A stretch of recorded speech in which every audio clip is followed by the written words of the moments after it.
കേരളം പ്രകൃതി സൗന്ദര്യത്തിൻ്റെ നാട്. പക്ഷേ ഈ മനോഹരമായ നാടിന് കിഴക്കോട്ടൊരു വലിയ കാവൽ മതിലുണ്ട്, പശ്ചിമഘട്ടം. ആ മലനിരകളെ തുളച്ച് കേരളത്തെ ലോകവുമായി ബന്ധിപ്പിക്കുന്ന പ്രകൃതിയുടെ അത്ഭുതങ്ങളാണ് ചുരങ്ങൾ. നൂറ്റാണ്ടുകളായി വ്യാപാരികളും രാജാക്കന്മാരും സൈന്യങ്ങളും സാധാരണ ജനങ്ങളും സഞ്ചരിച്ച ഈ വഴികൾ ഇന്ന് ലക്ഷക്കണക്കിന് വാഹനങ്ങൾ കടന്നുപോകുന്ന ജീവധമനികളാണ്. വരൂ, കേരളത്തിലെ പ്രധാന ചുരങ്ങളിലൂടെ ഒരു യാത്ര പോകാം. ഇതാണ് പാലക്കാട് ചുരം, കേരളത്തിൻ്റെ കിഴക്കൻ കവാടം. പശ്ചിമഘട്ടത്തിലെ ഏകദേശം 30 കിലോമീറ്റർ വീതിയുള്ള ഏറ്റവും വലിയ പ്രകൃതിദത്ത വിടവായിട്ടാണ് കാണപ്പെടുന്നത്. അപ്പോൾ നമ്മുടെ കേരളത്തിലെ ഏറ്റവും വലിയ ചുരമാണ് പാലക്കാട് ചുരം. കേരളത്തിൽ സഹ്യന് കുറുകെയുള്ള ഏറ്റവും വലിയ വിടവെന്നാണ് പറഞ്ഞത്. പാലക്കാട് ചുരം പാലക്കാടിനെ കോയമ്പത്തൂരുമായിട്ടാണ് ബന്ധിപ്പിക്കുന്നത്. അതുപോലെ തന്നെ കൊച്ചി മുതൽ കോയമ്പത്തൂർ വരെ പോകുന്ന ഒരു ദേശീയപാതയാണ് NH47. പുതിയ പേര് NH544 എന്നാണ്. ഈ ചുരത്തിലൂടെയാണ് ഈ പാത കടന്നു പോകുന്നത്. പാലക്കാട് ചുരം പാലക്കാടിന് കോയമ്പത്തൂരുമായിട്ടാണെങ്കിലും കൊച്ചി മുതൽ കോയമ്പത്തൂർ വരെയാണ് 544 പോകുന്നത്. ഈ NH47 കേരളത്തിലേക്ക് പ്രവേശിക്കുന്നത് വാളയാറിലൂടെയാണ്. അതുപോലെ തന്നെ ഇവിടെ ഇതുവഴിയാണ് ഒരു റെയിൽ പാതയും കടന്നു പോകുന്നുണ്ട്. നൂറ്റാണ്ടുകൾക്ക് മുമ്പ് മസാല വ്യാപാരികൾ ഉപയോഗിച്ച ഈ വഴി ഇന്നും കേരളത്തിൻ്റെ സാമ്പത്തിക വളർച്ചയുടെ പ്രധാന പാതയായിട്ടാണ് കാണപ്പെടുന്നത്. അതായത് പാലക്കാട് ചുരം ഇല്ലായിരുന്നെങ്കിൽ നമ്മുടെ കേരളത്തിൻ്റെ ചരിത്രം തന്നെ മറ്റൊന്നായനെന്ന് നമുക്ക് പറയേണ്ടി വരും. അടുത്തത് താമരശ്ശേരി ചുരം. ഓരോ വളവും ഒരു പുതിയ കാഴ്ച, ഓരോ നിമിഷവും ഒരു പുതിയ അനുഭവം. നമ്മുടെ യാത്രയിൽ അങ്ങനെയല്ലയോ? അപ്പം അതാണ് താമരശ്ശേരി ചുരം എന്ന് പറയുന്നത്. കോഴിക്കോട് ജില്ലയെയും വയനാട് ജില്ലയെയും തമ്മിൽ ബന്ധിപ്പിക്കുന്ന പശ്ചിമഘട്ട മലമ്പാതയാണ് താമരശ്ശേരി ചുരം.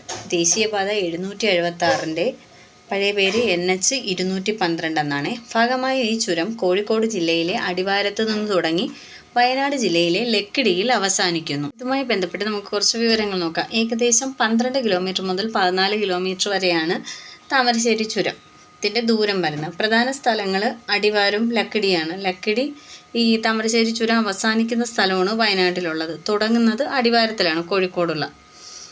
9 ഹെയർപിൻ വളവുകളും ലക്കിടി വ്യൂ പോയിന്റിൽ നിന്ന് കോഴിക്കോട് നഗരത്തിൻ്റെ മനോഹരമായ കാഴ്ചകൾ നമുക്ക് കാണാൻ പറ്റും.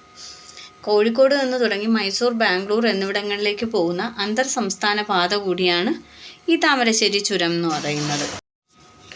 അടുത്തത് പെരിയ ചുരം. വയനാടിനെയും കർണാടകയിലെ കുടകിനെയും ബന്ധിപ്പിക്കുന്ന ശാന്തമായ മലമ്പാതയാണ് പെരിയ ചുരം എന്ന് പറയുന്നത്. താമരശ്ശേരി ചുരത്തേക്കാൾ തിരക്ക് കുറവാണ് ഇവിടെ. വനങ്ങളും കാപ്പിത്തോട്ടങ്ങളും നിറഞ്ഞ ഈ വഴി പ്രകൃതി സ്നേഹികളുടെ പ്രിയപ്പെട്ട റൂട്ടാണ്. അതായത് കൂടുതലും ടൂറിസ്റ്റ് പ്ലേസ് ആയിട്ടാണ് ഇവിടെ കാണുന്നത്. ഈ പാത സംസ്ഥാന പാതയുടെ ഭാഗമാണ്, പക്ഷേ ദേശീയപാതയല്ല. പ്രധാനപ്പെട്ട ദേശീയപാതകളൊന്നും പെരിയ ചുരം വഴി കടന്നു പോകുന്നില്ല. പിന്നെ ഒരുപാട് കാപ്പിത്തോട്ടങ്ങളും മറ്റുമൊക്കെ ആയിട്ട് നിറഞ്ഞു നിൽക്കുന്നതാണ് നമ്മുടെ പെരിയ ചുരം എന്ന് പറയുന്നത്. ഓവറോൾ ഒരു ടൂറിസ്റ്റ് സ്പോട്ട് അങ്ങനെയാണ് നമ്മൾ കൂടുതലും കണക്കാക്കുന്നത്. അടുത്തത് ആര്യങ്കാവ് ചുരം. കൊല്ലം ജില്ലയിലെ പുനലൂരിനെ തമിഴ്നാട്ടിലെ ചെങ്കോട്ടയുമായി ബന്ധിപ്പിക്കുന്നതാണ് ആര്യങ്കാവ് ചുരം. കൊല്ലം ചെങ്കോട്ട റെയിൽ പാതയും ദേശീയപാത 744 ഇതുവഴി കടന്നു പോകുന്നു. അപ്പോൾ ദേശീയപാത 744 ശരിക്ക് നാഷണൽ ഹൈവേ 44 ചെന്ന് ചേരുന്നതാണ്.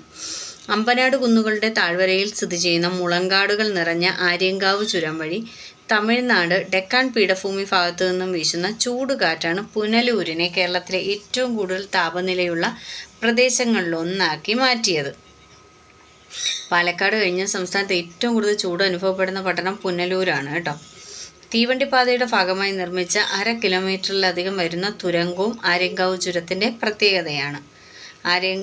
തുരങ്കം ആരംഭിക്കുന്നത് കേരളത്തിലും അവസാനിക്കുന്നത് തമിഴ്നാട്ടിലുമാണ്.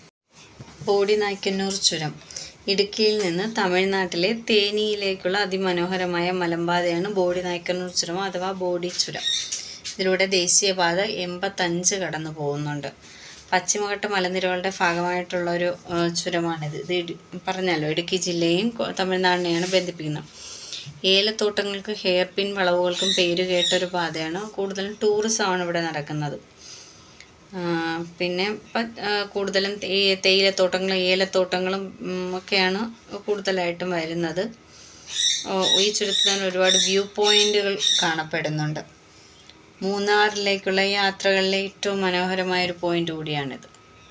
ഇത് ചുരങ്ങളെ സംബന്ധിച്ച ഒരു മാപ്പാണ്. കേരളത്തിൻ്റെ ഒരു മാപ്പിൽ ചുരങ്ങൾ മാർക്ക് ചെയ്തിരിക്കുന്നതാണ്.